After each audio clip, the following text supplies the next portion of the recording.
You're welcome.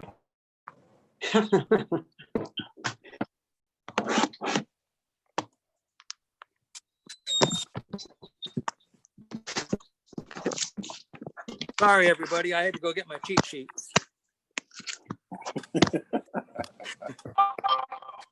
Okay, Tina, are we ready? Yes. Yes. Okay, it is August 13th, 2020. It is 4:04, and we will call the Public Works Board to adjourn, not to, I'm sorry. We will Thanks, call Brad. it with to you, Gary. order. See you guys I'm next reading all week. this. No, I'm We will just kidding. call it to order with a roll call, please, Tina. Sorry about that.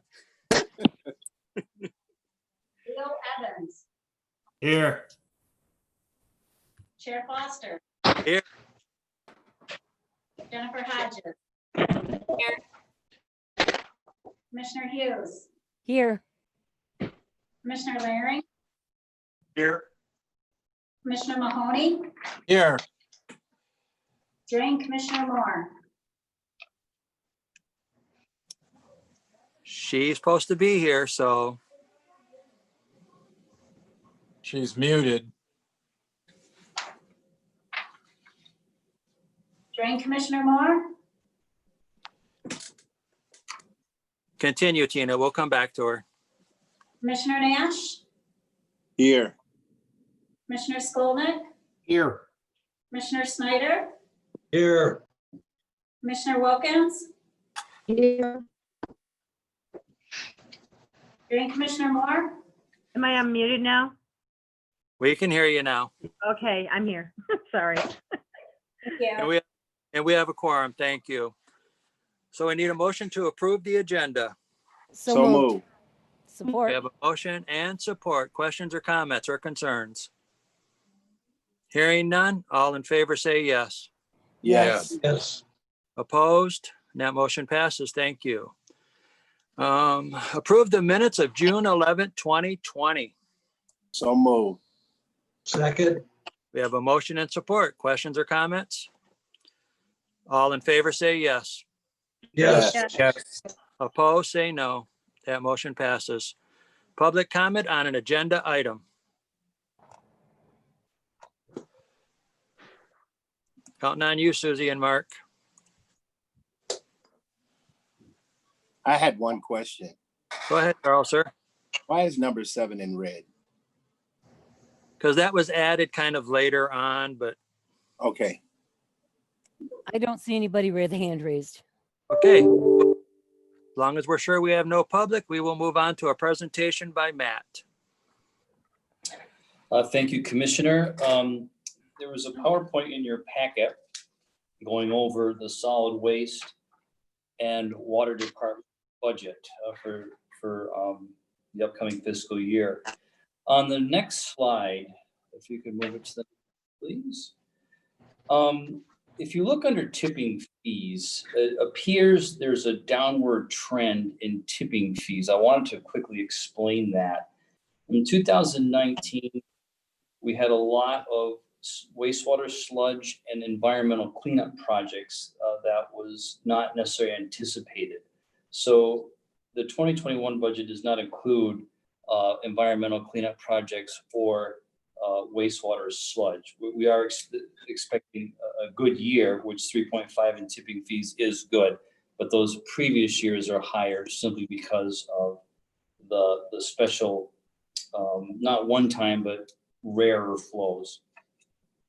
So overall, we're anticipating $3.8 million in revenue. And if you go to the next slide, please, we are anticipating also $2.7 million in expenses.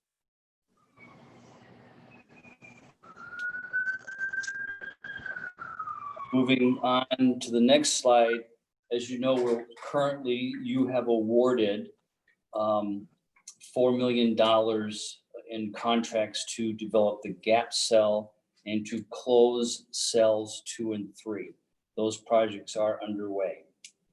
We're currently filling cells 4 and 5. Relative to the gap cell that we are currently developing, the cost of the $4 million cost, that's $1.7 million. We anticipate $9 to $10 million in revenue from landfilling there. We're also working on design of the expansion to the west, and we anticipate that'll be completed in 2023. Matt, John Snyder, just a quick question on the expansion to the west. Would that include additional cells for solid waste? Yes. Right now, we're developing a gap between the two existing cells that's already permitted, and we're designing to put more cells west of the original cell. Did that answer your question? Yes, thank you. Is there any anticipation of the necessity of having to expand the water retention area? No. Thank you again. Matt, I have a question for you. Yes. Where are they going to be dumping the water from the new cells? Is that going to be going into the lagoons still? The leachate, yes, that will go into the lagoons. Have we put anything in there to eliminate the PFAS? To eliminate I mean, the landfill won't change. If the state does in the future have us put in a filtration system, whether at the wastewater site or our side, we'll address it at that point. So that was a no. We have not eliminated any of the PFAS going in there. No, well, of course, yes and no. When we take special sludges in, or we take in waste from other areas, like say the Stappy site, we make them test for PFAS. We make them pre-treat it down to the allowable limits, including, any sludge that comes to landfill or wastewater for that matter. So yes, we are monitoring on both sides the PFAS that's coming in. Okay, but we're not eliminating it going out into the lagoons. Not at this point. We are not filtering the leachate that's going into the lagoons. That is Okay. correct. Are we looking at what the cost of that would be? Yes, Greg is looking into that cost, has looked at that cost. I don't have any firm numbers for you at this point. And I understand too that, that legally we don't have to do that because we're grandfathered in, but ethically and morally, I think we do need to look at that so that we can kind of see what the implications of finances are, because it does affect our people. Yeah, it does. I can tell you that DJ and Greg are very cognizant and have worked with the hydrogeologists at DEQ, or I'm sorry, Eagle, on all these issues. I know they've been looking at the groundwater flows, where the groundwater is moving to, what impacts it's having. Fortunately, all the groundwater is coming from the outside into us, so any groundwater is not leaving the site. And when I say site, I mean the wastewater Yes, plant. the whole, yeah. Thank you, Matt. I appreciate that. Yeah, no problem. Any other questions on the landfill budget or expansion? I don't have any other questions, but I support Susie in terms of trying to eliminate the PFAS totally. I agree. Okay, then moving on to the regional water system.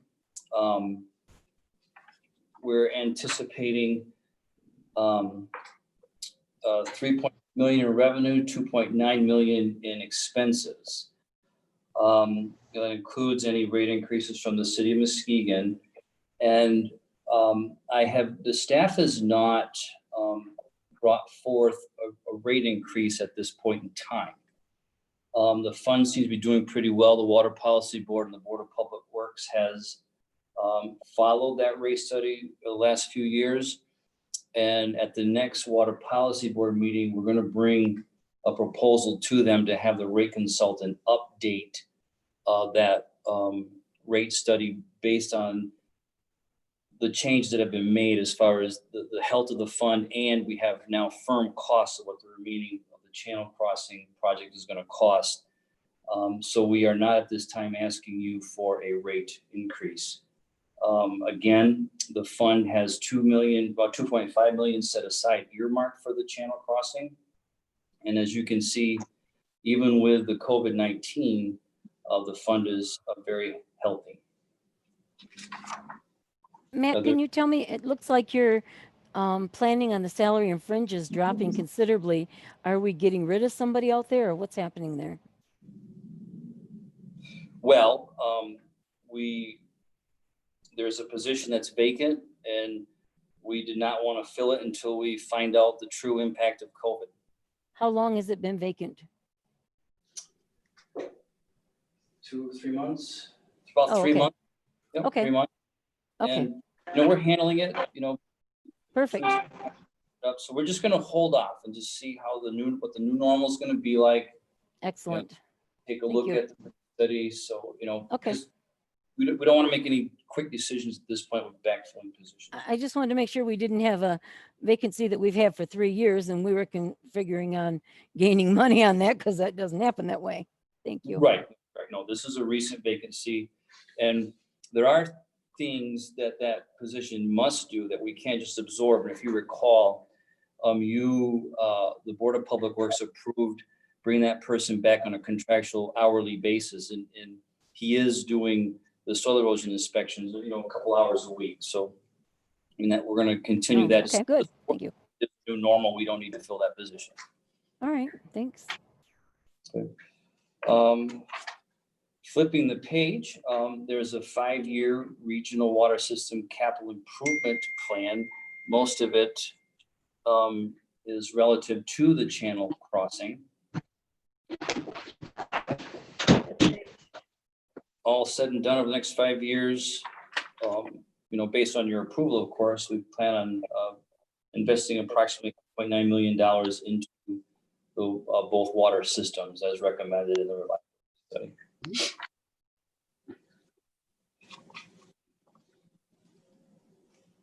Any questions on the regional water system budget?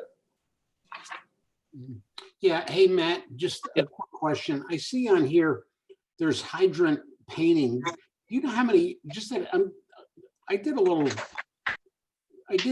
research on this, not with the county, but with the city. Do you know how many hydrants there are? Oh my gosh, I should know that off the top of my head. Let me get you the actual number. So Well, the reason I'm asking is, do you paint them like every 3 years, or are you on some kind of schedule to paint them? we were, but we need to get back to that. $5,000 a year will probably paint 50 hydrants a year. You might want to check with the city of Norton Shores, because they've got a really good plan where they actually paint them every 3 years. They open them, make sure they work. And they've got a contractor who drives, it's not their own employees, who drives around with an air compressor, sandblasts them, paints them. And then they prime them and they come back like a week later and paint them yellow or whatever color you're going to paint them. But that way the hydrants are always good. They always work. Yeah. So We do check our hydrants for function. And I am very familiar with the Norton Shores system and what they use. okay, that's it. But yes, you are correct. They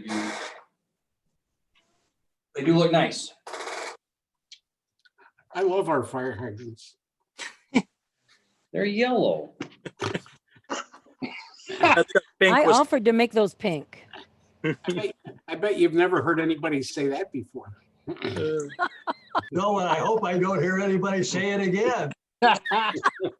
Well, you do notice in Fruitport, they had to be a little different. They painted their hydrant yellow with green caps. Oh, no, we didn't do that. It costs more. Okay, well, if you have any questions, please, get a hold of administration. If you think of something later, we can get you the answers. Thank you, Matt. All right, thank you, commissioners. Okay, we'll move on to Mr. Johnson. All right. The first question that you always ask is, can you hear me? Yes, sir. Yes, Okay, sir. good. You bet. All right. I'll wait for this presentation to come up on the screen here. All right.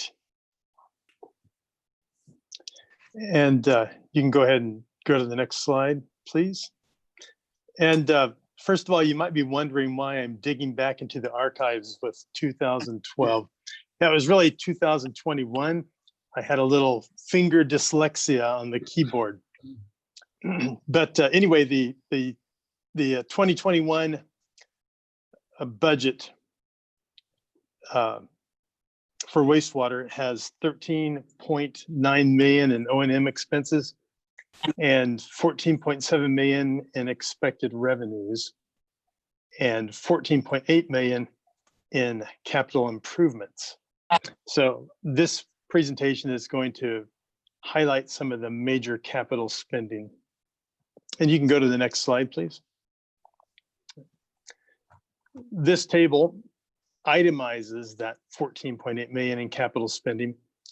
It includes some new equipment that we want to purchase and some various construction projects that we have planned. If you go through that list closely, you might get the feeling that you've seen some of these projects before, and that's because you have seen some of these before. Next slide, please. DJ, before you go on, is the lab complete, the rebuild of the laboratory? The lab renovation is complete, and it is beautiful. Could we get an invitation to go out there, like one day just to see it? I'd like to see it. You would love to see it. And Yeah. honestly, I say this all the time, but every time I go in there, I don't want to come out. It's so nice.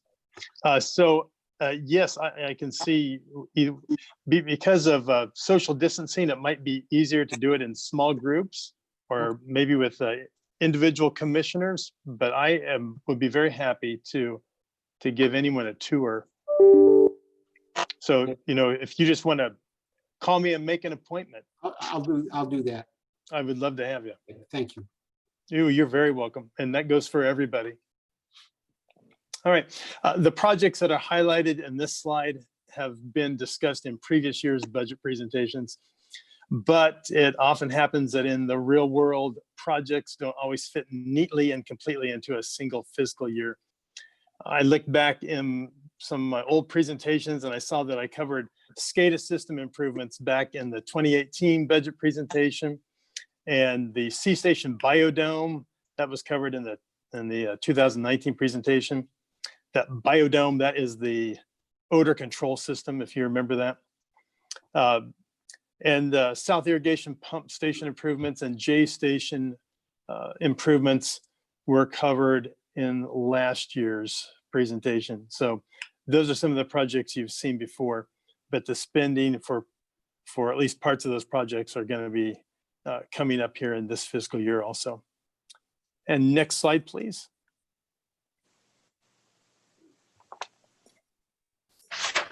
If we consider the equipment and construction projects that are new for 2021, then we would be looking at these highlighted items here, which represent about 9.4 million in spending. And you might notice that the J Station improvements was on the previous list as one you saw last year, but it's again on the list here for something new. That's because last year we asked Prine and Newhoff to only do the design work. We held back on the construction. And so I presented this last year, all about J Station. But again, all we did was the engineering design. We held back on the construction because we thought that there would be an opportunity for some grant money for this project. Now we are moving forward with the construction without the grant money, primarily because the J Station force main replacement suddenly became a critical project. And those two projects, the force main and the lift station, need to be done together. And if we don't want to, we don't want to put those projects off waiting for grant money that may or may not come in. And next slide, please. So of these new projects, I'm not going to discuss J Station again since I did that last year, but I'll discuss, some of these projects are rather mundane, like a vehicle and irrigation rigs and cleaning out a ditch. So this year's presentation is going to major on the replacement of the two force mains that you see here, the J station and the W station force mains.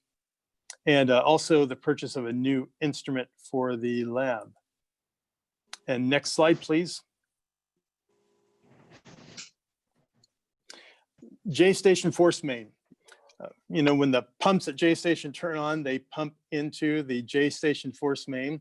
It's a pipeline that runs north underneath Quarter Line Road until it connects with our large 60-inch force main, which runs along Marquette and carries all the flow that's coming from C station. And we have 1.4 million budgeted for the construction this year. We've got another $500,000 budgeted for the project in 2022 because, as we've seen before, these projects tend to cross the borders of fiscal years. Next slide, please.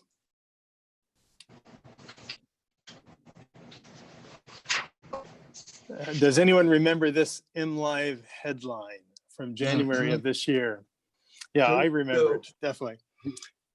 We had a break on the J station force main, and the force of that escaping water put a big crack in Quarter Line Road, and the sewage came up onto the road and made its way into the storm sewer, and eventually made its way into 4 Mile Creek. If you've ever walked on the MCC campus and seen the creek that runs through the campus right behind their main building, that's 4 Mile Creek. So in other words, the sewage, when it came out right at the college campus. Not a good deal. A sewage spill, I guess that would be every wastewater treatment plant superintendent's worst nightmare. When it happens, you suddenly become kind of an environmental criminal, or that's what you feel like. And you feel like you've polluted the very waters that you're called to protect. And you get the contempt from the community that you've polluted. You get the possibility of fines from the state. And you get a lot of very unwanted press coverage, such as you see here. Actually, the next day, there was a follow-up article that said, amount of sewage grossly overestimated. And why was it grossly overestimated? Well, when a spill occurs, you have to call the state very quickly, as soon as possible, on their spill hotline. And they ask you how much spilled. And so I have to make a best guess based on the information I know at the time. And when I called him, Jackson Murky had not yet unearthed the failed pipe. And so I made a worst case scenario assumption that all the sewage that was pumped from that lift station had gone into the storm sewer. And that's how I came up with the 132,000 gallon estimate. And then after the pipeline break had been unearthed, we discovered that there were 2 golf ball sized holes right next to one another on the bottom of the pipe. And that's when we realized that most of the sewage flowed through the pipeline past the holes. You know, only a fraction of that sewage could come out of the holes. So our final estimate was that 20,000 gallons of sewage were spilled. And one of the things I learned is that even small holes can do surprising damage to roads, and unfortunately can impact waterways. So this was not the first small hole line break that we've had. We had a very similar one back in 2010. And that brings me to my next 2021 construction project. And you can go to the next slide, please. W station force main. Actually, the full name of this project is W Station and Whitehall Township force main replacement, but that name is a little too long to fit nicely on a PowerPoint slide. So I'm abbreviating it to just W Station force main. We've budgeted $2.5 million for this project in fiscal 2021 and another $0.9 million in 2022. You can go to the next slide, please. When there was a break on that line, on the W station line, back in 2010, and they had unearthed it. This is the small hole that was the culprit. Now, the J Station force main had the 2 small golf ball size holes. This hole was, about the same size as the 2 golf ball size holes together, maybe a little bigger. So the J Station break was kind of reminiscent of that W Station break. And as it turns out, these 2 force mains do have some significant commonalities. So next slide, please. DJ, do we have any others that look like they might be in danger of rupturing? This is not our only, I mean, they haven't yet, but we do have some old pipe, and Okay. that also have some similarities to these. And both of these, they happen to be 16-inch diameter pipes. More significantly, though, both of them were cast iron, and both of them installed in 1972.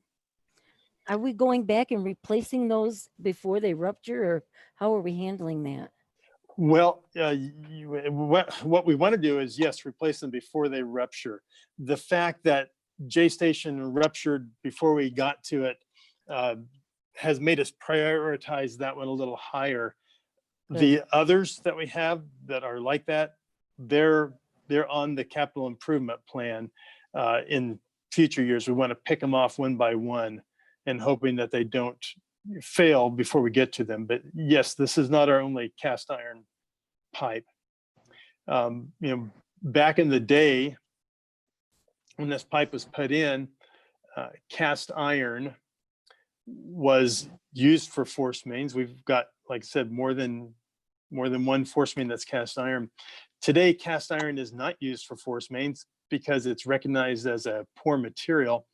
There are better materials available today. Some of the more common materials are ductile iron and PVC and high density polyethylene. Ductile iron, that actually is a type of cast iron, but it's distinguished from regular cast iron because it's carbon rich, which makes it a better material. And we have a lot of ductile iron force main, more ductile iron force main than we do of any other material. But even ductile iron it's better than regular cast iron, but it's still iron and therefore subject to corrosion. Do So we have anything that would, an alarm or anything that would give us an indication we might be having a problem before it ruptures, or do we just really have to wait? we do not have a system to alarm that. So the best thing we can do is put them on the capital improvement plan for replacement and pray for the best. So There's nothing we can pour down in there that strengthens it or anything? You can put in liners and pipes. That is okay. true. But nothing you could add to the water that would help strengthen the inside of the pipes? No, not adding to the water. No, Okay. lining the pipes would be, like what they call cured in place pipe. That is much more of a major project, and probably Nothing that stops corrosion or anything? nothing that we could put in the water I that would see, stop the okay. corrosion. Yeah. But don't the pipes have to be empty as well to do those? Yes, lines? you would. Yeah, it's a major What do you do undertaking with to all do the that. effluent in the meantime? Okay. Well, Okay. that's what I was gonna ask DJ. Is there, are these breaks more susceptible to certain seasons? And if a line does break, do we have a way to shut that down to stop that sewage from coming out from making it worse? That's a very good question. Again, the flow that was coming out of J Station. So if we shut down J Station, then the pipe will empty and will stop flowing out. The problem is when we shut down J Station, then the wet well is going to fill up and eventually it's going to back up. So what we have to do is we have to shut down J Station and we have to get pumper trucks there to keep pumping out the wet well so that the pumps don't kick on again. And at the same time, so that we don't back sewage up. So once we get the pumper trucks in place, then yeah, we can keep the water from coming out. And eventually in the process, that's what we did. We had pumper trucks there, and so that limited the amount of flow that spilled. I But have a question. yes, ma'am. Do we, in future design, I don't even know if this is a possibility, but you think about bypasses, it just seems intuitively you got all this sewage backing up, you have a break, people are still going to do what they do. Pump truck seems not very efficient. In future fixes, could you do bypasses and switch it to another station? Or, I mean, I don't know if it's logical, but it just seems really inefficient that, oh, we've got a break, get out the pump trucks. Well, it might be inefficient. It does work. We don't have anything set up to go to a different, to bypass it to a completely different force main or lift station or anything like that. They're just too far apart, huh? Yeah, and there's no infrastructure there for that. Okay, well, it is what it is. But- Thanks. DJ, I have Sir. a question. If you determined if the corrosion came from inside the pipe or from acidic soil? Well, our guess is that it came from the soil, the corrosion over the years with the soil. That is what we think. So you're going to replace these with ductile iron then, or with a PVC or a plastic in these projects? What we've asked Prine Newhoff to do is to design these as high density polyethylene pipe. So Okay. that will not be subject to corrosion like ductile iron or even more so cast iron. So we believe that will last longer. So Comment? go ahead. The math on this is 72 to 2020 is 48 years. That's really not a long time. So kind of in PR and educational things, the new material, what's the life expectancy of that? It would be a longer life expectancy. If for no other reason, it's not subject to the corrosion.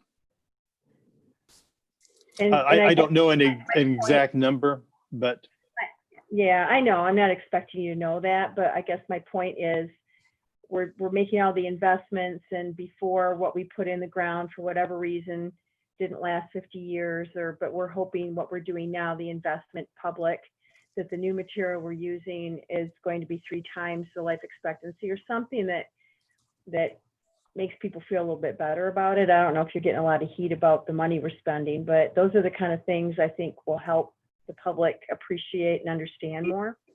mm-hmm.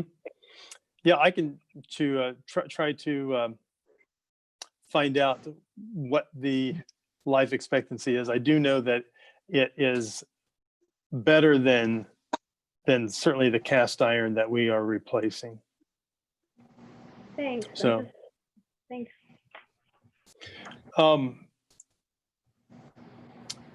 let's see here. You can go on to the next slide. Yes, the differences there. No, yeah, that one. No, I'm sorry, back one up, please. There we go. Thank you. The differences in the 2 force mains are that J station, that force main is about 3,340 feet long, and the W station force main is a total of 7,205 feet long. And that's why the W station force main has a much bigger price tag. And you can go on to the next slide now.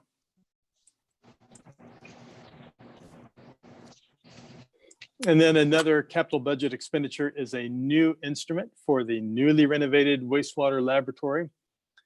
The new instrument is called an ICP-MS, and we've budgeted 135,000 to purchase a new one.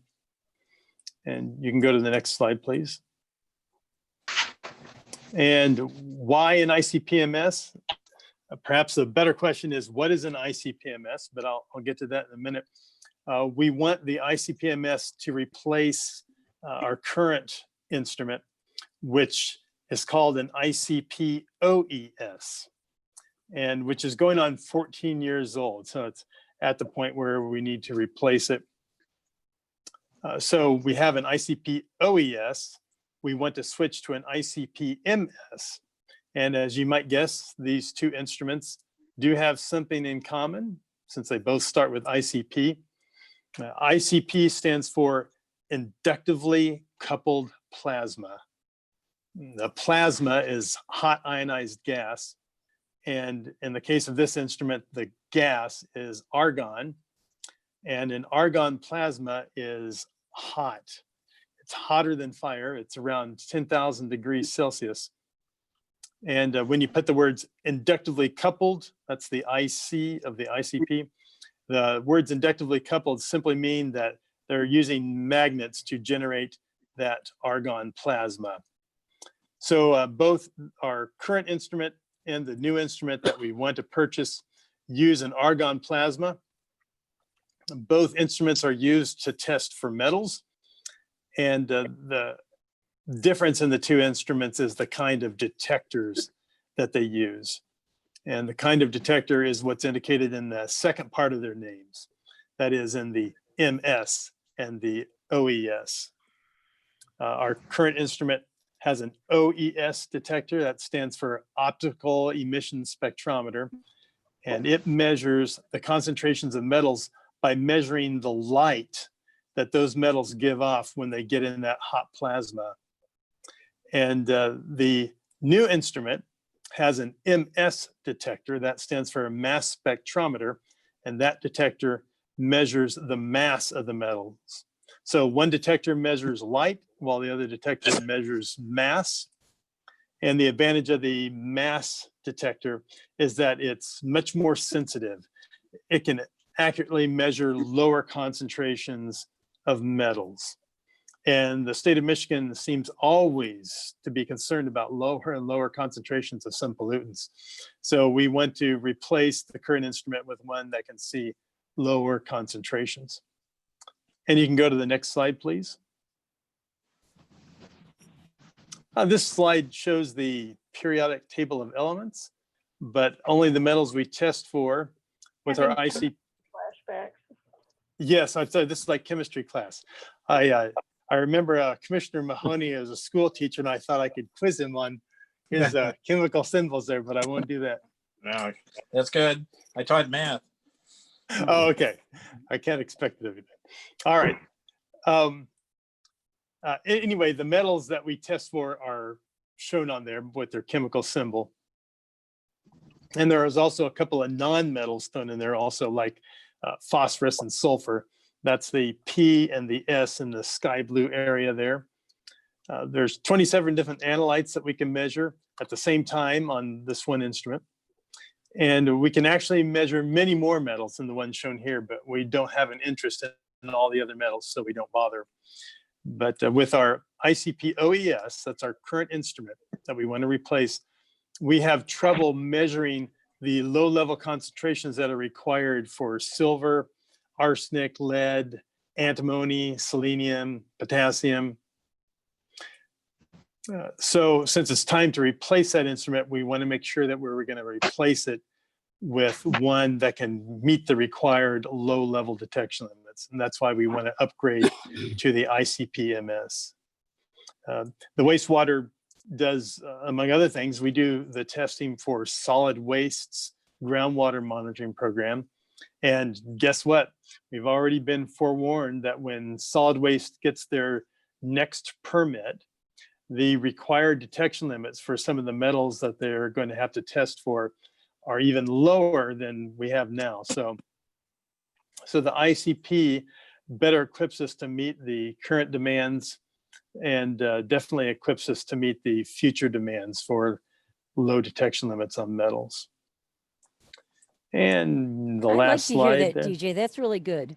I have a question if I might, and that is, is there a means by which you're able to eliminate that at that level?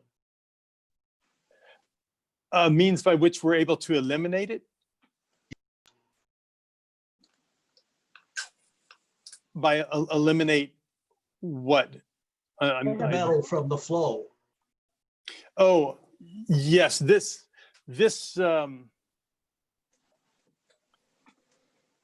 yeah, we're not able to eliminate the metal from the flow. We just have to, sample the flow, and then this instrument tells us how much is there. But our treatment process helps to remove the metals from the flow. As we have a big settling cell in our treatment process, the solids settle out. And when we settle out the solids, we're actually settling out a lot of the metals as well, which are bound up in the solids. And then that's the main way we remove metals in our treatment process. But anyway, this instrument allows us to test those water samples and find out the concentrations of metals that are in them. I don't know if I answered your question. And so Commissioner. what you're saying is you can make those changes through your treatment that will help reduce that to the Yeah. specifications of what you have to have. Okay, no, it's when I talk about the lower limits, I don't mean limits for discharging. I mean limits required for that when you're testing, that you can see down that low. For instance, if the state is interested in knowing if you have silver all the way down to 0.2 parts per billion, and your instrument can only see down to 1 part per billion, then we can test the sample and we can say, hey, it's less than 1, but we can't say that it's less than 0.2, which is what they want to know.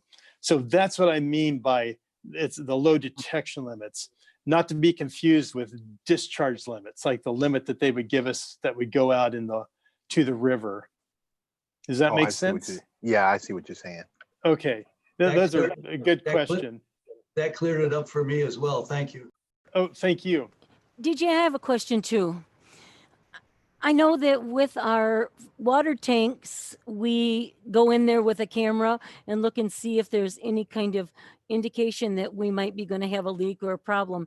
Is there any kind of cameras that we can run through our force mains to give us an idea what kind of situation is under there, if there's any cracks or holes or anything that looks like we might have a problem? And do we do that at all? The cameras are a possibility. It's much easier to do in a gravity than it is a force main. Okay. A gravity sewer. We did that kind of work in our SAW grant asset management program. When Prine Newhoff was developing that for us, they did camera work. Do we have anything in the budget now for that? Nothing in the budget now for it. Why don't we do that? Because I mean, let's face it, they're not getting any younger. No, I think though that when they did it, they gave us an idea of what to expect and when these should be replaced and so on. So we have done that, but I don't think they were done on the force mains, just because you can't send the robotic camera Okay, what through about, a force main like that. do we have any other force mains that are about the same year old? And are we looking at replacing those before they rupture, or is there anything we can do to help prevent that? Yes, we do. We have other cast iron pipe that was from 1972, and yes, we've got all of these projects in our capital improvement plan, so they'll be picked off one by one. as we come to them.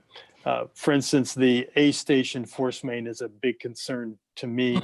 It's very old and it's cast iron. And so, you know, that will be in the near future. But these two are also, you know, some of our problem ones, and that's why we've bumped them up. So How do we decide which ones we do first? I mean, how do we, is there a way to judge which ones could potentially be the ones that will very much so. rupture and we want to get those done first? We have in the asset management program, Freien Newhoff assigned kind of a criticality number to all the infrastructure. So that's how we were able to prioritize. You know, we bumped the J station up just because we had this break, and we didn't know if it would be one break after another break. We just wanted to get it done as soon as possible. But the A station, I believe, the A station force main is our next priority after these two, and then more after that. How do they judge that, or is it just a guess? They judge it based on both the condition and the consequence of failure. So, you know, if it's likely to break, but you know, a breakage will do next to no impact, then it has a likelihood of failure, but not a big consequence of failure. So they kind of take those two aspects and combine them to get a number. If there's something that's very likely to break and it would have a terrible impact if it did break, that is going to have the highest priority. So that's kind of how they what they did for all of our assets, whether it's force mains, gravity sewer, lift stations, you know, you name it. Every asset that we have that kind of priority numbers assigned to them, and that's how we pick what we want to do next. It sounds like you're doing the best we can possibly do. I appreciate it. Well, thank you. Any other questions for DJ? Hearing none. DJ, since you took us back to school, actually, I got a little homework for you, if you don't mind. Oh, I don't mind at all. I'm going to task you and Matt coming up with a new name for wastewater and bring it back to the board for next month. We have talked about this for 4 years, and I think it's time we move on it. I thought we had kind of picked the Resource Recovery Center. That's why I say bring it back next month and let the commissioners decide, okay? Yes, sir. And let Matt be involved on that, because you two are the ones that's got to live with it. Right, because the landfill's out here also. We're kind of together. You got it. Okay, no other questions for DJ. We're going to move on to items for consideration. Okay, number 1, approve the type H hauler delivery agreement. So moved. So moved. I have a motion. Do I have support? Support, Mahoney. And we have support. Thank you. Any questions or comments? I have a question, please. Yes, ma'am. I think this is the one, it's hard when you're on Zoom to look at your notes, but it's a type 2 hauler that's construction waste, right? Matt, you would have that answer. It includes construction waste, yes. Okay, and then we want this individual or this company because they're going to bring us 90% of their flow? Yes.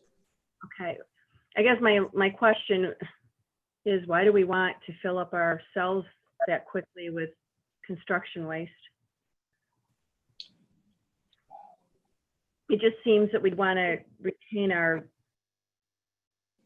cells for the bad stuff, or the most garbage. Hold on a second. A type 2 hauler is, we're a type 2 landfill, so it's not necessarily just construction waste. It mean, it can include some construction, but I mean, it's other waste as well.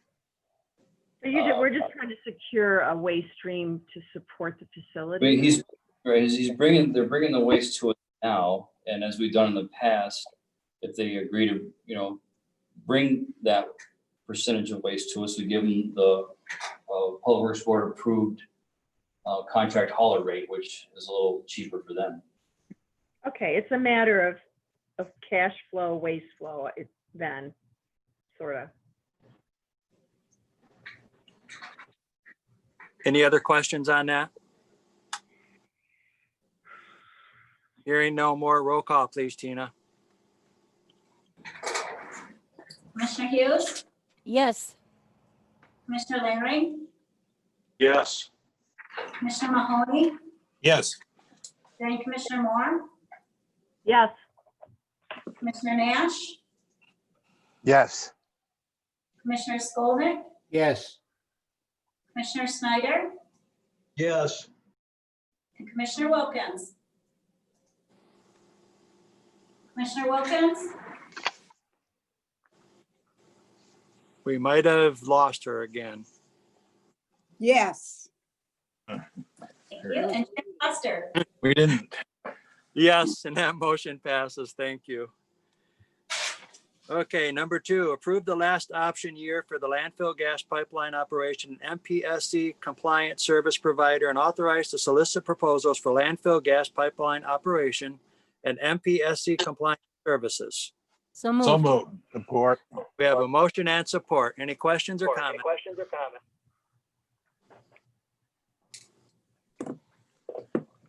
Hearing none, roll call, please, Tina. Commissioner Larry, Yes. Commissioner Mahoney, Yes.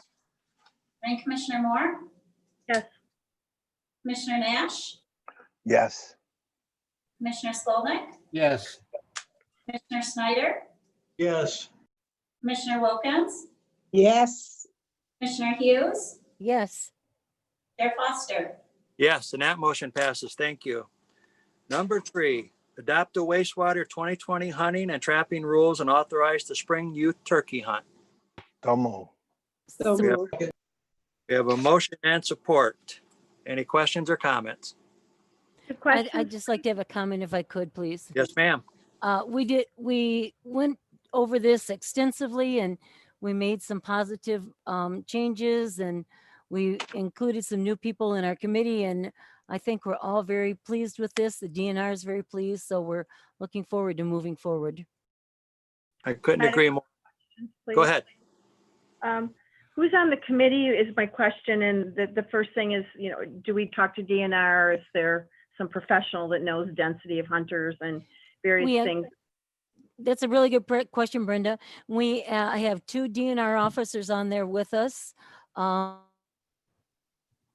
The different sporting organizations. We have some of the neighbors and we have some sportsmen, and we also have some people from the farming part of the wastewater so that we don't interfere with their production of the crops. That's good. Correct. Okay, second question, please. Go ahead, ma'am. I think I'm misunderstanding, but I saw something about the overlap of the seasons. So what I was thinking, my impression was if I'm an archer and I have a permit, it carries over into firearms? There's no firearms out there, ma'am. Oh, okay, okay. You're right. There are firearms out there, but they are not deer for deer. hunters. The waterfowlers are over by the lagoons more. They don't hunt in the woods at all where the deer hunters hunt. Okay, my concern was user conflict, but it doesn't sound like that's the No, case. No. we addressed that very carefully. Okay, I thank gotta you. say, I have been on this committee for 6 years, and this is the first year we've really paid so much attention as we have. Commissioner Hughes, I thank you for all your input this year. No problem. I was happy to do it. Really thoughtful. So any other questions? Soon as the phone is done ringing, we'll take a roll call. Commissioner Mahoney, Yes. Drain Commissioner Moore, Yes. Commissioner Nash, Yes. Commissioner Skolnick, Yes. Commissioner Snyder, Commissioner can come Snyder, back.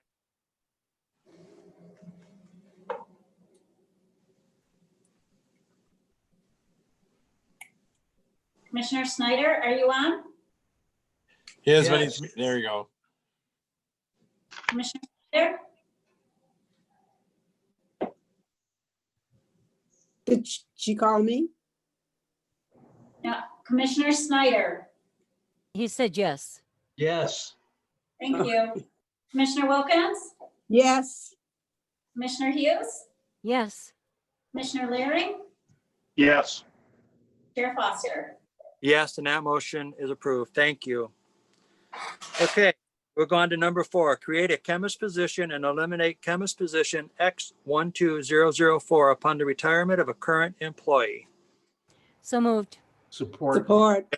Motion and support. Questions or comments? I do have a question. I'd like Yes. to know why we eliminated a position and are we creating a new one? And why will we create a new one instead of just fill the old one? DJ? That's a good question. What we're doing, Commissioner Hughes, is our current chemist is going to retire. And, usually you can't hire a new chemist until that position is vacated. And therefore, you can't get any training done by the previous chemist. By the chemist who's retiring, even though he's got a wealth of experience. This is an effort to hire the new chemist while the old chemist is still here, so that they have a 4-month overlap. DJ, I agree with that. And that's one of my gripes is we lose all that history and all that knowledge when we don't do that. So I applaud you for that decision. All right. And then as soon as the one retires, then we'll be back to just one. So it's Wonderful. we'll temporarily have 2, but only Great. temporarily. Because we don't want to lose that history and that knowledge. That's great. I appreciate that very much. Any other questions for DJ? Hearing none, roll call, please, Tina. Commissioner Nash? Yes. Commissioner Skolnick? Yes. Commissioner Snyder? Yes. Commissioner Wilkins? Yes. Hughes? Yes. Commissioner Laring? Yes.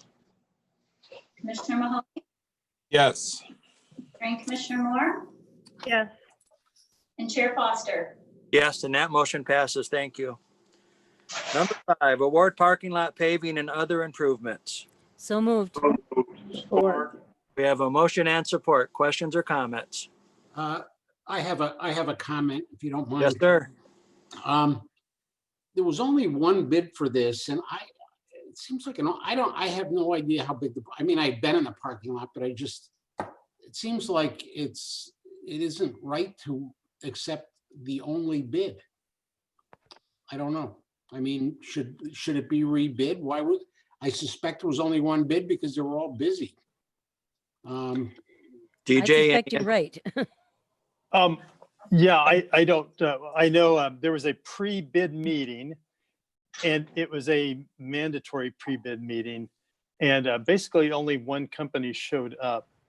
And so there was only one company that, in this case, had the right to bid, shall we say. And that was Accurate Excavators, a local company. And they are also And- very effective. I think they're good. They And are. I was kind of concerned when he knew he was the only bidder. He could have been tempted to gouge a little bit, but his price seemed very reasonable. And this is certainly not the only time that we've only gotten one bid on something. We've accepted them before if they seem reasonable. This one seems very reasonable. We were very pleased. DJ, you think it's reasonable based on the number of square feet in the parking lot or some measure like that? Based on what we had budgeted for it, it was very reasonable. Okay. any other questions for DJ? Yeah, I have a question. DJ, how did you solicit bids? Where did you market this bid at? They're all marketed on BidNet Direct, or I think that's what it's called. All the typical procurement process there. Okay. Any other questions for DJ? Hearing none, Tina, roll call, please. Commissioner Skolnick, Uh, yes. Commissioner Snyder, Yes. Commissioner Wilkins, Yes. Commissioner Hughes, Yes, Commissioner Laring, Yes. Commissioner Mahoney, Yes. Drain Commissioner Moore, Yes. Commissioner Nash, Yes. Chair Foster. Yes, and that motion passes. Thank you. Number 6, award repairs to 5 600 horsepower pump motors. So moved. support. We have a motion and support. Questions? Quick question, please. Yes, ma'am. I saw that it was a quote, and quote can creep, right? Or is it a bid and we just called it a quote? Because a quote's kind of like, this is what I think it'll take, but it might go up. DJ, that's your, Yeah, what this was, because of the expected price range, it fell into the level of what we call procurement level quotes, which is a notch down below a formal bid. Anything that's going to cost between 25,000 to about 150,000, that is in that procurement level quote range. So it's like a bid, but it's a little less formal. It still has to go to the board for permission to get the quotes, and the procurement department handles everything. And then it comes back to the board for bidding. But, one of the differences, it gets emailed out to, a list that we provide, or that, sometimes purchasing will hunt for some additional ones in addition to what we suggest, and it gets emailed out, and then they email their My bids. question is basically, can it change? Is 43,000 not to exceed or not? The 43,000, the way this bid was set up, there was some standard repairs that we wanted on each pump. And so for that, they bid the 43,000. And then there were also other things that they might run into. And so we also had them quote on a price per hour, dollar per hour for those kind of things. So this was a combination of fixed price and then a fixed rate, if you will. And they were low quote for both their rate and the fixed price part. So the 43,000 is the fixed price on the repairs. And then for what they might encounter, the $73 is their fixed rate. Does that make sense? Yes, it does. Thank you. You're welcome. any other questions? Hey, Gary, do they? Yes, sir. Do they remove the pumps from C Station, or the motors? It's just the motors, not the pumps. Is that correct? DJ? That is correct, Commissioner Skolnick. It's just the motors. So do they come in with a crane and take them out of there, or what do they do? Yeah, actually, we're going to help them with that. We're going to get them out and to their place, and then they take them from their truck, and then they take it from there back to their shop. Okay. Any other questions? Yeah, Gary, just a quick one. In a motor, those motors, there's very little in one of those that would be not super expensive. What do they do for $10,000 a piece, approximately? For $10,000, there were bearings and wear rings and seals. There was a number of things. What I would need to do is go back to my specs there, and I could tell you what we spec'd in it. So they replace I mean, do these things have like, I don't know, I don't know, is there like a connection, something rubbing against an armature in there, or they don't do that? you know, like a piece of carbon or something. I don't know how these things work. I mean, there are wear parts in this, like the There are berm. definitely wear parts in it. What I can do, Commissioner, is I can email you the specs, and then we kind of list right in there the parts that we want repaired, replaced. And then you can see it. And if you've got any questions on what those things are, Okay, we can talk over the phone, or you can email, and I'm happy to answer your questions. I'm making a So- note right here. so you can do without one of them at a time. I mean, you'll take one out and there's still enough pumps. That's right. They're Yeah. gonna take one out, repair it, and then they have to bring it back and install it, and then they have to do some initial testing to make sure that everything is working right. And then once that is all done and they've verified that it's working well, then they take the next one. So it'll take some time to get through all of them. Okay, So Thank DJ, question, the cost Yes, of sir. this repair versus new is what percentage? That's a good question. These pumps, we call them $1 million pumps, but I don't know if that's literally how much they are, but they are very expensive because they're very big. So where I was going was great job, DJ. Well, thank you. Any other questions for DJ? Hearing none, roll call, please, Tina. Commissioner Wilkins? Yes. Commissioner Hughes? Yes. Commissioner Larry? Yes. Commissioner Mahoney? Yes. Drain Commissioner Moore? Yes. Commissioner Nash? Yes. Commissioner Skolnick? yes. Commissioner Snyder? Yes. Chair Foster? Yes, and that motion passes. Thank you. Number 7, aerial application of fungicide. So moved. Support. We have a motion and support. Discussion for DJ. So DJ, I didn't get the right, I'm sorry, Mr. Chair, Go ahead, sir. I didn't get the write-up of this in my packet. I'm wondering if I can get an explanation of this, please. Certainly.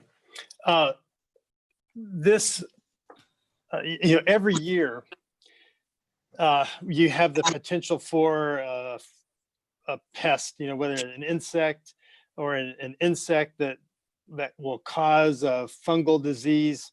A lot of times that's how it happens, but the pest can be different every year. And so whatever happens to be the pest of the year, sometimes we have to apply fungicide through crop dusting, and often it has to be done with very precise timing. As soon as you see it, it has to be done.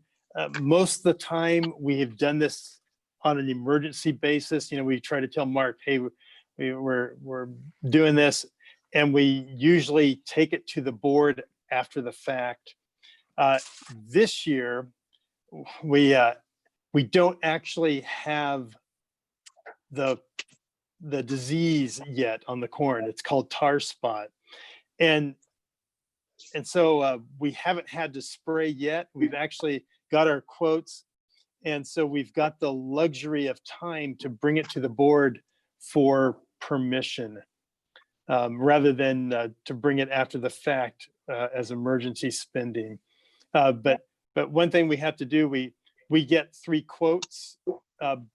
These would fall in that range of procurement level quotes. So usually by county policy, this would have to be done through the procurement department, and they would go out and send the quotes and get them back. We have to get permission from the board to do it, and then bring it back the next month or so.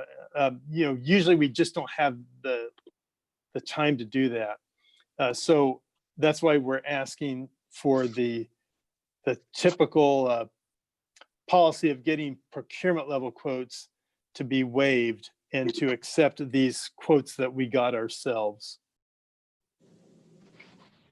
The low You quote. answered my question. Thank you.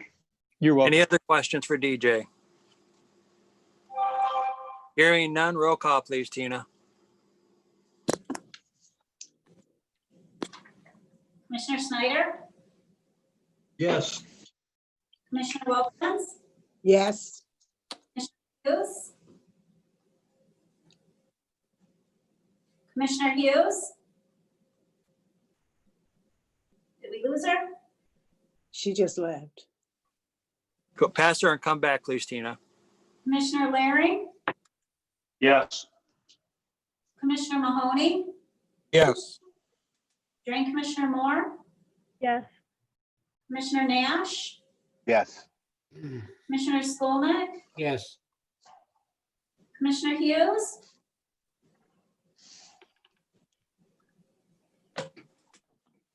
I don't see her on the connection any longer. Oh, there, she's coming back. I see her, but she's muted.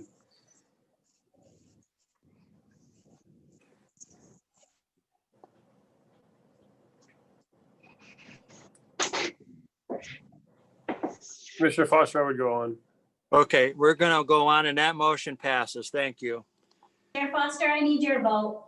Oh, I said yes. Sorry about that, Tina. All right, thank you. So that motion passes. We're going to go on to informational items. Please take the time to read them at your convenience. We're going to move on to old business and Matt Farragon. Thank you, Commissioner Foster. One thing I want to just have a discussion with the Board of Public Works on is the upcoming October recycling event in the City of Muskegon. If you recall, the recycling event is probably one of our larger tire intakes. We also have shredding services there. We have opportunities for people to drop off many truckloads of electronic waste that Goodwill picks up, and we take household hazardous waste. We reached out to our vendors. The shredding vendor is willing to come, of course, with COVID restrictions, as is the tire hauler. Our vendor Goodwill is willing to come as well, as is the household hazardous waste company that collects. However, relative to tires, we typically have 8 to 10 trustees that help us. We will not have those. Goodwill is willing to allow the electronic waste to be loaded on their truck, but we need approximately at least 5 additional people to unload vehicles, because Goodwill is not going to send people to unload vehicles. What day is this? It's October. Do you know what day is that? And where will it be held at, Matt? Keating Street, I would think. Yeah, it's usually October 17th at the City of Muskegon Public Works facility. So you're looking for 5 people? No. I'm looking for guidance from the board whether we cancel this event or move forward with it. Again, we're going to need probably at least 13 additional working volunteers that day in order to continue with it. Can I look into that for you and get back to you on it? I think I might be able to help. Okay, sure, absolutely you can, but then it's up to the commissioners. We don't know what the COVID restrictions are going to be. Whatever the new order is going to be, do you want to continue this event? Yes or no? Same goes for the. I would say yes. I would say yes. It's very important. So let's make a motion to continue the event unless the governor changes the way she's doing business. So Is that moved. your format? Support. One more. Do we have a motion and support? All in favor or discussion? Any more discussion for Matt? I do kind of, Gary, I've worked this event for many years and there is a lot of up close and personal contact with this event. I do have some, What? I do What have if- some concerns. I agree with you, Commissioner Hughes. Matt, what is your feelings on it? You're forefront right there too. I think the biggest concern staff has, we can be safe. Our biggest concern is getting people to throw that many tires for that long. We need a lot of them. Right now, all the staff in Public Works and many in wastewater volunteer for this event. And we usually take care of the household hazardous waste section and back up the electronic waste. and then of course, traffic control and the like. It may not be that simple to get that many. We're more concerned with getting enough volunteers to throw tires. So Matt, would you be more comfortable if we just took the tire part of it out? And that's another part of the discussion. Do we advertise this without the tires? That's a lot easier. Can we get the message out, or are people still going to come anyway? Well, I was hoping to get you volunteers specifically for that. Okay. I was gonna say also, is there some way that we can coordinate this with the sheriff to get any extra guys that we need? He won't through let us that, have them right now. He can't let that's- us have them. Right. Mr. Chair, And that's really hard work. Yes, Bob. Mr. Chair, I don't think this is worth the risk.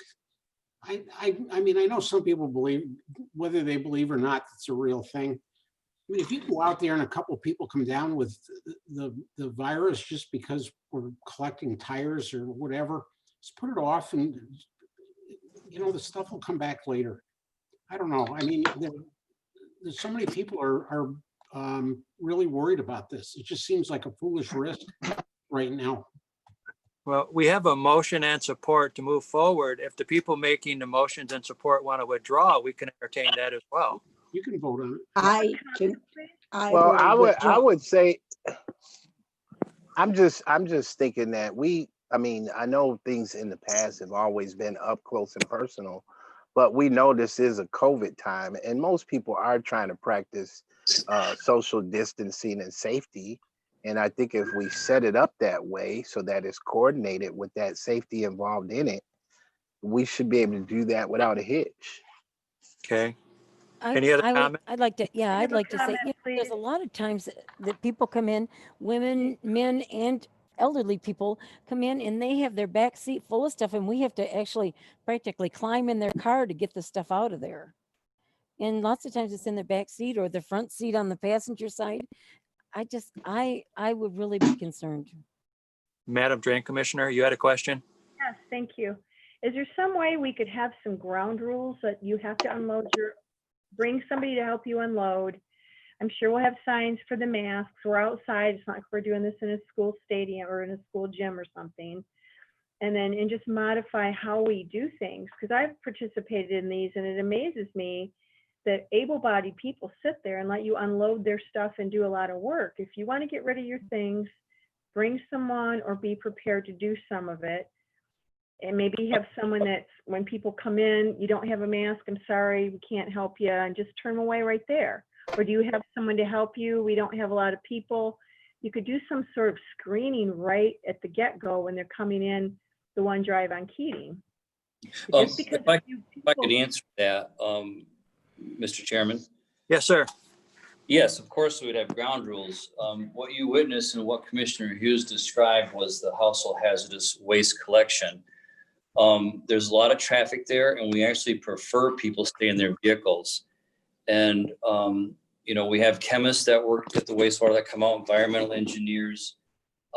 It's kind of important. We've had people actually turn in sodium metal before, highly explosive stuff. We would prefer that you never know what we're gonna get. We always get something unique every year, vials of liquid. We prefer that the professional. Matt, why don't we just leave the hazardous waste out? Why Well, don't we just cancel it? Madam Chair? Go ahead, really.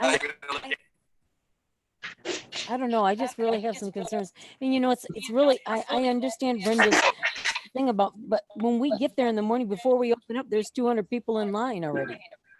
They're lined as far as you can see down Keating. Again, I'm thinking that I would rather keep the tire portion and eliminate the hazard waste. Who made the original motion to move forward? I made the original motion. I did. And Whoever I'll made your- withdraw my motion. Okay. I had actually made the original motion. Well, then I supported it. But Correct. on second thought, I I think we may do it for just tires, but if people are coming and they're going to start to talk and congregate, it's going to create a problem for themselves and for us too. Well, the rules could be that they have to stay in their car. So Commissioner Nash, would you be willing to alter your motion to have final say by Public Works Director? As far as having it or not? Yes. Well, yeah, if we see we can't do it in a safe manner, I would definitely cancel it. But, you know, like I say, I think if we just make the rules and regulations, I mean, we do testing and we have thousands of people lined up and they still know how to do that safe. So I I'd be think willing we could to handle support- this. I'll support your motion if you're gonna let Matt have the final say. No problem. Why have a committee? Why put it in staff's hands? That puts Matt in a bad position. No, Maybe because we- Matt can judge it by the state's position at that time. Well, why don't we just have him bring back that recommendation on whether we should have it or not? Okay, I would agree. I would like to say one other thing. You know, Yes, the ma'am. people take all the time to load up all of their stuff that they want to get rid of in their cars. They're not going to want to leave without getting rid of it. That is Whether it's true. hazardous waste or tires or whatever. If you have it, you're going to have problems if we don't take everything. That's just my opinion. One of my concerns is if we don't have it, the stuff's gonna end up in a ravine somewhere flushed in DJ's system. That's what I'm worried about, because they start going into alleys and back alleys and backyards. And we go around and look at houses now, and every time I end up at a house, I see a load of tires. May Okay. I, Commissioner Foster, may I ask a question? Yes, ma'am, go ahead. How many volunteers was Matt looking for just for the tire throwing, so to speak? I never heard that number. 10 to 12 for, we like to get 10 to 12, sometimes we get less, but you know, there's 3 sets that get filled. And you know, with us unloading them, that's a long day. Do we receive, is this grant based? Is this whole event always grant based? No, the tires are grant based. The grant all the way the tires and recycle the. It doesn't cover pay. Nobody gets paid to do it. It's all volunteer. Right, but the cost to just also has Cost to this just- yeah. materials for Goodwill to haul the stuff off the company. That cost falls on the county. This is right. But I'm saying our people are all volunteers. That is correct. So the tire tossers are volunteers.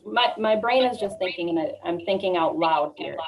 Is it possible to still have some of the event, like the tire event, and reach out to the local municipalities, see if they're willing to pay for some of their own staff time, who's probably already been trained in some COVID procedures? I know I would bring forward maybe paying overtime for a guy or two on a Saturday to help with this, because it is the tire cleanup has been requested a lot this summer already. So I'd like to see how we can help and work together with the county to continue this or make it happen as possible. So I would like a continued conversation at least. And I think Leo might. Yeah, this is Leo. Matt, I was going to suggest too, and the city's supportive of this. It is a great event and very well used. Would it be possible to spread it out over a couple different days to try to reduce the number of people? I mean, it might complicate the volunteer thing, but if you had tires on one Saturday and hazardous waste on a different Saturday and something like that, maybe just try to reduce the crowd size a little bit. Maybe. That might be worth doing.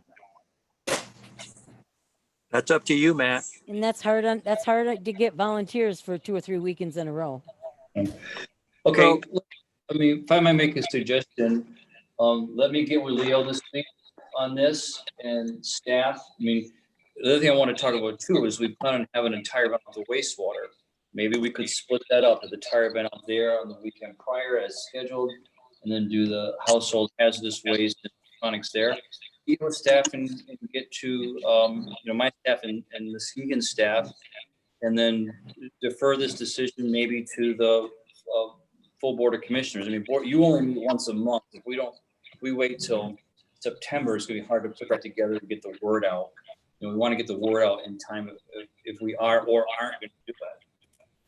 So can I hear you right, Matt? Should we be asking Mark or Commissioner Hughes to bring it to the next full board? Yeah, that might help. Yep. To get Okay. a decision this month, that would probably be a good thing. So we So go can to, we get input on that from anybody? I think it's a good idea to give it more thought and to not delay it too much. Just to abort seems like a bit of a disservice. I think we can be creative. Commissioner Hughes, are you okay taking it to full board? I'm fine taking it to full board, but I can see that I can just see this being a terrible mess. But I think Matt needs more time. I do yeah, too. and you know, we wanted to hear from you as the commissioners. So we got that. We got a good sense of your feeling on it. We'll complete the research next week and get something up to administration to pass on to the full board. Thank you, Matt. Thank you, Susan. And Matt, real quick about tires. How are we looking for the one in October out toward wastewater? Yeah, that's the week before. So we could probably leverage that possibly, you know, just get volunteers for one event. I mean, we have a bigger footprint there. It's a good location. So yeah, we'll consider the whole thing and analyze it and get something to administration right away. Perfect. Thank you so much, Matt. Perfect. Thank you. Okay, let's move on to new business. Do we have any new business? Mr. Chair, I have actually a question under old businesses, just an update. I'm wondering if we have an update on the digester engineering of that line. Matt? What percentage completion is the engineering? This is DJ. DJ. I don't know. That's a very good question, Commissioner. I can easily find out and get back with you, you know, with as accurate as possible completion. If you've been along the route, you've seen that they are definitely making progress, lots of signs of life. Flags all along the route where they have done the, where they were gonna do the drilling for soil borings and so on. I think they've completed the soil borings. I just wondered if they've started the engineering and where they're at with that percentage. So that's all. We can talk about it later. Okay. Any other old business? Mr. Chair, Yes, sir. there was a motion and it was supported for that. The motion was there, but Realistine withdrew her support. Okay, all right. Charles, are you comfortable with that? Yep. Thank you, sir. So we go on to new business. No new business from anybody. Public comment? Mark and Susie, we're counting on you. I'm checking now. I don't see anybody. They're still with us. I don't I think either. we're good. I don't see anybody. Okay, we will move on to final board, and I will start that one by apologizing for being late to transportation. I have had the feds in here for a few hours on guns today. Sorry about that. No problem. It's all right. Mr. Any Chair, other? Yes, ma'am. I wanted to take the opportunity to clarify. Yesterday, I got on the regular meeting and made a comment about my need for road commission decision. And I want to clarify that I'm not asking the board to plead my case. I'm asking that you help ensure that a body you appoint is making the decisions they are supposed to make and that staff isn't stonewalling or circumventing due process. And I've had a historic problem with that, and you know this, and you all have helped at some level or another with the joint meeting with the road commission or trying to just get due process, and that's all I'm asking. Ms. And I Moore, want- can I ask you a question? When we had our meeting with the road commission and yourself last time, did that benefit anybody? Was I it thought it was beneficial? amazing. I got in front of the road commission. I pled my case. They made a vote. It wasn't exactly what I wanted. And I expect no's once in a while, but I just need to go in front of the body that has the authority to make the decision. And yeah, it was great. And Commissioner Hughes and you, when you were advocates or you were the liaisons, I don't remember your role, but you were very helpful in just letting me get in front of the road commission and say what I had to say or ask what I had to ask. Any commissioners have any input? Mark, would you set something up with the drain commissioner and myself and Commissioner Foster so that we can all get together? I would love Yes, that. we'll put something on the calendar, invites. Thank you. Thank you. Thank you, Mark. Thank you, Susie. Okay, any other new business? Oh, we already passed that. I'm sorry. We're on final board comments. Any other final board comments? Nobody? In that case, I'll end the meeting the way I tried to start it, by asking for an adjournment. So moved. So move. All in favor of adjourning, say yes. Yes. Thank you. We're adjourned.